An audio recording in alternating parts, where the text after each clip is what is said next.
আজকে ভোট, তাই সকাল সকাল উঠেই একদম রেডি হয়ে বেরিয়ে পড়লাম ভোটের জন্য। দিয়ান দেখো এখনও ঘুমাচ্ছে, বাজে মাত্র 7:30।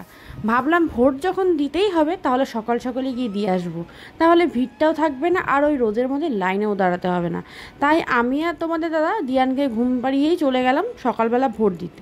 আর আমাদের এখানে ভোটটা হয় শক্তিগড় বিদ্যাপীঠ স্কুলে।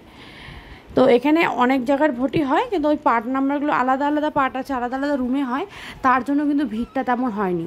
তো গিয়েই প্রথমেই তোমাদের দাদার থেকে আমার আইডেন্টি কার্ডটা আর ভোটের কাগজগুলো নিয়ে নিলাম, নিয়ে চলে গেলাম ভোট দিয়েও বেরিয়েও পড়লাম। তারপর এখানে দেখো অনেকে পার্টির ওখান থেকে বসে থাকে যাদের অসুবিধা দেখানোর জন্য।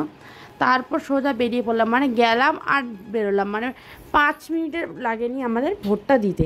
তারপর ভোটটা দিয়ে সোজা বাড়ির উদ্দেশ্যে চলে আসলাম, বাড়িতেও চলে আসলাম। এই দেখো, আর আমি যে ভোট দিয়েছি এই দেখো ভোটের একটা মার্ক করে দেয়, আর মাত্র বাজে 8:15, 15 মিনিটে ভোট দিয়ে চলেও আসলাম।